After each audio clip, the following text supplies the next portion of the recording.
নন্দীগ্রামে তৃণমূলে উন্নয়নের পাঁচালী বনাম বিজেপির চোরেদের পাঁচালী। আপনারা জানেন সামনেই ভোট এবং সেখানে ভোটের আগে কর্মসূচি স্থির করছে সমস্ত রাজনৈতিক দল। যখন তৃণমূল তারা উন্নয়নের পাঁচালীকে সামনে আসছে, বিভিন্ন জায়গায় প্রচার চালাচ্ছে, তখন বিজেপির এবার স্ট্র্যাটেজি চোরেদের পাঁচালী। তৃণমূলে উন্নয়নের পাঁচালীর পাল্টা এবার নন্দীগ্রামে চোরেদের পাঁচালী লেখা ট্যাবলো নিয়ে প্রচার বিজেপি। তুমি জানো যে রাজ্য সরকারের তরফ থেকে যে উন্নয়নের পাঁচালী যেটা রাজ্যের বিভিন্ন এলাকাতে ঘুরে বেড়াচ্ছে, একই রকম ভাবে কিন্তু নন্দীগ্রামের বিভিন্ন এলাকাতেই সেই হচ্ছে উন্নয়নের পাঁচালী যেটা রাজ্য সরকারের তরফে সেরকম ভাবে কিন্তু প্রচার করছে।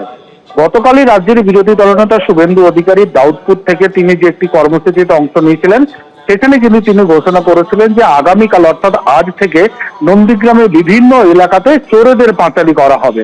এবং সেই রকম ভাবে দেখা গেল প্রায় 30টি টোটোতে করে রীতিমতো বিজেপির সেখানে পোস্টার সিম্বল লাগিয়ে এবং সেখানে এইরকম ভাবে একটি গান তারা বাজিয়ে বাজিয়ে বিভিন্ন এলাকাতে যাচ্ছেন।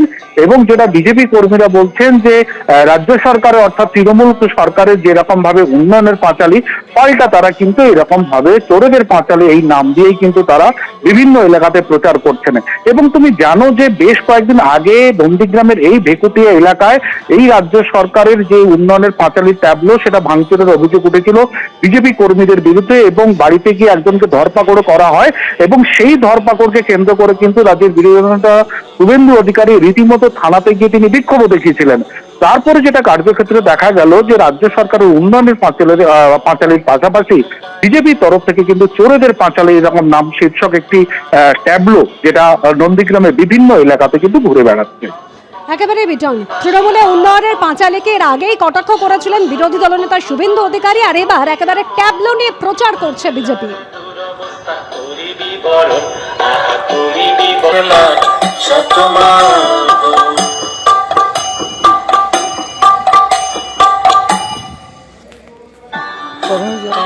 উন্নয়নের পাঁচালীর নামে চোরেদের পাঁচালী চলছিল। এবার সেখানে মানুষকে বিভ্রান্ত করা বা এই যে বর্ণনাহীন যে দুর্নীতি, সেই দুর্নীতির একটা মাইকিং চলছিল। তার বিরুদ্ধে প্রকৃত সত্যকে তুলে ধরার জন্য ভারতীয় জনতা পার্টি আমাদের প্রিয় বিধায়কের উদ্যোগে আমাদের প্রত্যেকটা অঞ্চলে 3টি করে ট্যাবলো, এবং ভেকুটিয়া যেহেতু বড় অঞ্চল ওখানে 5টি ট্যাবলো, মোট 32টি ট্যাবলো প্রত্যেকটা অঞ্চলে এদের এই যে চুরি দুর্নীতি এর বিরুদ্ধে যা যা প্রকৃত পশ্চিমবঙ্গের প্রকৃত ঘটনা, যে সত্যটা প্রত্যেকটা মানুষের জানার দরকার আছে, সেই সত্যটাকে তুলে ধরার জন্য আমাদের এই প্রয়াস। আমরা প্রত্যেকটা অঞ্চলে ট্যাবলো দিয়ে ওদের এই দুর্নীতির কাহিনীগুলো বর্ণনা করতেছি। তমলুক, ঘাটাল এবং কন্টাই কোঅপারেটিভ ব্যাংকের চাকরি চোরের নাম কি শুভেন্দু অধিকারী। পূর্ব মেদিনীপুর, মালদা, মুর্শিদাবাদ সহ 5টি জেলার অবজারভার থাকাকালীন তৃণমূল কংগ্রেসকে কালিমালিপ্ত করতে গিয়ে এই শুভেন্দু অধিকারী প্রাইমারি এবং আপার প্রাইমারি টেট চুরি করেছে। শুধু তাই নয়, এই শুভেন্দু অধিকারী সারা বাংলা জুড়ে যে দুর্নীতি করে গেছে, নিজের চৌর্যবৃত্তির কালো অধ্যায় ঢাকবার জন্য মানুষের কাছে নিজেকে আর উনি নিয়ে যেতে পারছেন না। মমতা বন্দ্যোপাধ্যায় উন্নয়ন নিয়ে যাচ্ছেন, আর উনি ওনার গায়ের চৌর্যবৃত্তিতে লাগা কালি মোছার জন্য যাচ্ছেন। এভাবেই তৃণমূল বিজেপি আক্রমণ পাল্টা আক্রমণ। কিন্তু যে ছবি দেখা গেল নন্দীগ্রামে, তৃণমূলের উন্নয়নের পাঁচালী বনাম বিজেপির চোরেদের পাঁচালী। যে পথে তৃণমূলের উন্নয়ন পাঁচালীর ট্যাবলো ঘুরছে, আবার সে পথেই ঘুরছে বিজেপির চোরেদের পাঁচালীর লেখা ট্যাবলো।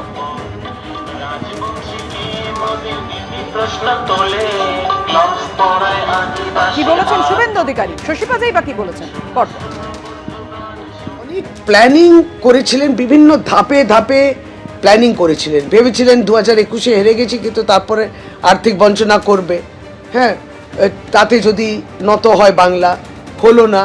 তারপরে লোকসভার আগে এই সিএ বিষয় নিয়ে তো তারা রুলসটা চালু করলেন, যে মতুয়া সম্প্রদায় ইত্যাদি একটা প্রভাবিত করা যায়। লোকসভার রেজাল্টটা খারাপ হয়েছে এবং সর্বভারতীয় ক্ষেত্রে খারাপ হয়েছে।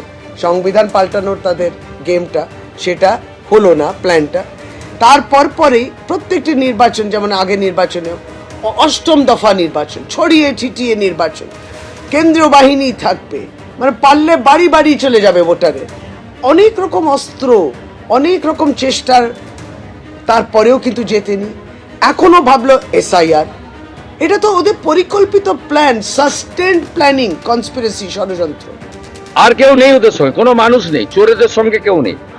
আগামীকাল এখানে সব গ্রামে চোরেদের পাঁচালি বাজানো শুরু হবে। আগামীকাল থেকে ডেলি চলবে নন্দীগ্রাম। এসআইআর এ অনিয়ম, ফের মুখ্য নির্বাচন কমিশনারকে চিঠি দিলেন মুখ্যমন্ত্রী মমতা বন্দ্যোপাধ্যায়। গণেশ কুমারকে চিঠি দিলেন মমতা বন্দ্যোপাধ্যায়। এনুমারেশন পর্বে যুক্ত থাকলেও বিএলএদের শুনানিতে থাকতে দেয়া হচ্ছে না। শুনানিতে বিএলএদের অনুপস্থিতি এসআইআর এর স্বচ্ছতা ও নিরাপত্তা নিয়ে প্রশ্ন তোলে। মুখ্য নির্বাচনী কমিশনার গণেশ কুমারকে চিঠি দিলেন মমতা বন্দ্যোপাধ্যায়। এনুমারেশন পর্বে যুক্ত থাকলেও বিএলএদের শুনানিতে থাকতে দেয়া হচ্ছে না। চিঠিতে আর কি লিখলেন মমতা বন্দ্যোপাধ্যায়, কথা বলবো। আমাদের সঙ্গে রয়েছেন আমাদের প্রতিনিধি রাজর্ষী দত্তগুপ্ত। রাজর্ষী, দেখো, গতকালের তারিখে মুখ্যমন্ত্রী গণেশ কুমারকে, জাতীয় নির্বাচন কমিশনারকে এই চিঠি লিখেছেন এবং 4 পাতার দীর্ঘ চিঠি। তার ছত্রে মুখ্যমন্ত্রী এসআইআর এর যে প্রক্রিয়া, সেই প্রক্রিয়াকে অপরিকল্পিত, অদূরদর্শী এবং বিভিন্ন ভ্রান্তিতে ভরা সেটার উল্লেখ করেছেন এবং তিনি বিভিন্ন উদাহরণ, বিভিন্ন বিষয়গুলোর উল্লেখ করেছেন এবং তিনি বলেছেন যে এর আগেও বারবার তিনি চিঠি দিয়ে সতর্ক করেছেন কমিশনকে, ভুল ভ্রান্তিগুলো শুধরোনোর কথা বলেছেন।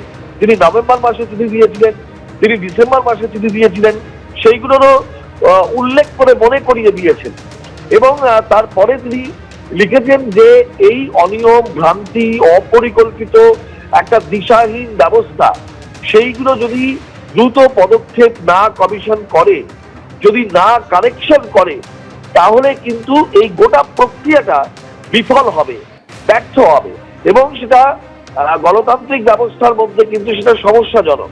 তো সেই কারণে তিনি আবার এই চিঠি লিখছেন কমিশনকে সতর্ক করতে, কমিশনের দৃষ্টি আকর্ষণ করতে, যে ভ্রান্তি, ভুল গুলোর জন্য সাধারণ মানুষের হয়রানি হচ্ছে বলে বলা হচ্ছে, সেইগুলো যাতে কমিশন পদক্ষেপ করে, শুধরে নেয়, সংশোধন করে এবং এই অপরিকল্পিত ব্যবস্থা, অর্থাৎ এসআইআর প্রক্রিয়াটাই অপরিকল্পিত এবং তার কোনো প্রস্তুতিহীন, আগের কোনো প্রস্তুতি ছিল না, এইটা বারবার মুখ্যমন্ত্রী তার চিঠিতে উল্লেখ করেছেন এবং এইরকম ভাবে চালানো একটা প্রক্রিয়া যে মানুষের অসুবিধা করছে এবং গণতান্ত্রিক প্রক্রিয়াতেও একটা প্রতিবন্ধকতা সৃষ্টি করছে, সেইটাও তিনি এই চিঠিতে উল্লেখ করেছেন এবং বিভিন্ন শান্তির উদাহরণ দিয়ে উল্লেখ করে সেইগুলো তিনি পদক্ষেপ করতে অনুরোধ করেছেন নির্বাচন কমিশনকে।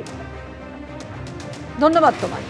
এবিপি আনন্দ, এগিয়ে থাকে, এগিয়ে রাখে।